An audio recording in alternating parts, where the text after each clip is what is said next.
Hello friends, ओम श्री गणेशाय नमः। जय श्री कृष्णा। आप सभी का स्वागत है आपके अपने यूट्यूब चैनल पर। फ्रेंड्स, आज हम आपको इस वीडियो में बताने जा रहे हैं माघ मास महात्म के 17वें अध्याय की कथा के बारे में।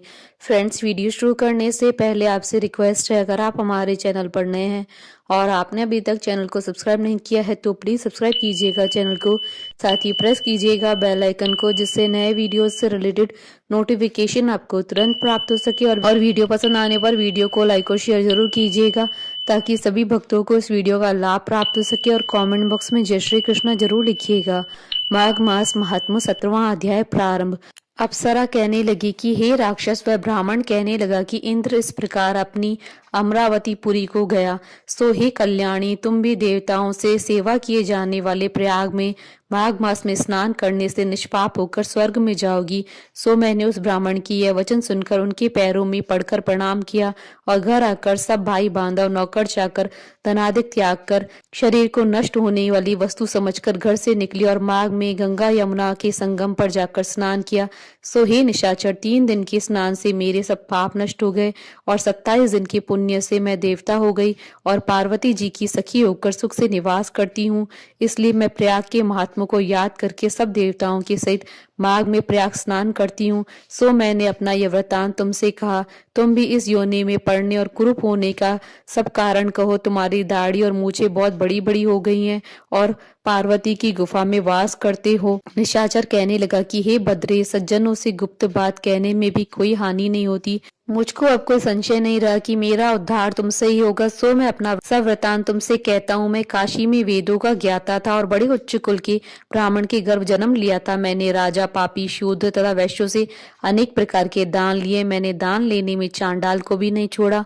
उस जन्म में मैंने कोई भी धर्म का कार्य नहीं किया। वहीं पर ही मैं मृत्यु को प्राप्त हो गया। तीर्थ स्थान पर मरने के कारण नरक में नहीं गया। पहले 2 बार गिद्ध योनि में, 3 बार व्याघ्र योनि में, 2 बार सर्प योनि में, 1 बार उल्लू की योनि में, अब 10वीं बार राक्षस हुआ हूँ और सैकड़ों वर्षों से इसी योनि में हूँ। इस स्थान को 3 योजन तक मैंने जंतुहीन कर दिया है। बिना अपराध के बहुत से प्राणियों को मैंने नष्ट किया है।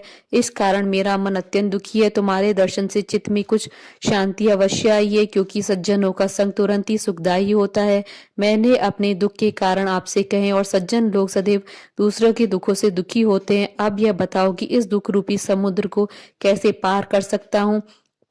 क्या क्षीर सागर हंस को ही दूध देता है, बगुलों के नहीं देता है? दत्तात्रेय जी कहने लगी कि इस प्रकार उसके वचन सुनकर कांचन मालिनी कहने लगी कि हे राक्षस, मैं अवश्य तुम्हारा कल्याण करूंगी। मैंने दृढ़ प्रतिज्ञा की है कि तुम्हारी मुक्ति के लिए प्रयत्न करूंगी। मैंने बहुत बार प्रयाग में स्नान किया है। वेद जानने वाले ऋषियों ने दुखी को दान देने की प्रशंसा की है। समुद्र में जल बरसने से क्या लाभ है? प्रयाग में स्नान करने का 1 बार का फल मैं तुझे देती हूँ, उसी से तुमको स्वर्ग की प्राप्ति होगी। उसके फल का अनुभव मैं कर चुकी हूँ। तब उस अप्सरा ने अपने गीले वस्त्र का जल निचोड़कर जल को हाथ में लेकर माघ मास के स्नान के फल को उस राक्षस को अर्पण कर दिया। उसी समय पुण्य प्राप्त कर राक्षसी शरीर को छोड़कर तेज में सूर्य के सदृश देवता रूप हो गया। आकाश में विमान पर चढ़कर अपनी कांति से चारों दिशाओं को प्रकाशित करता हुआ शोभायमान हुआ और कहने लगा कि ईश्वर ही जानता है कि तुमने कितना उपकार मुझ पर किया है। अब भी कृपा कर कुछ शिक्षा दो, जिससे मैं कभी पाप न करूं। अब मैं तुम्हारी आज्ञा पाकर स्वर्ग में जाऊंगा।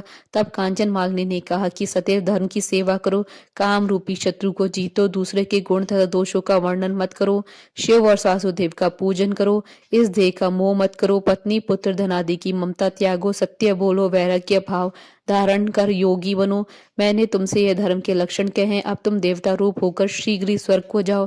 दत्तात्रेय जी कहने लगी कि इस प्रकार गंधर्वों से शोभित वह राक्षस कांचन मालिनी को नमस्कार करके स्वर्ग को गया और देव कन्याओं ने वहां आकर कांचन मालिनी पर पुष्पों की वर्षा की और प्रेम पूर्वक कहा कि हे बद्रे, तुमने इस राक्षस का उद्धार किया है।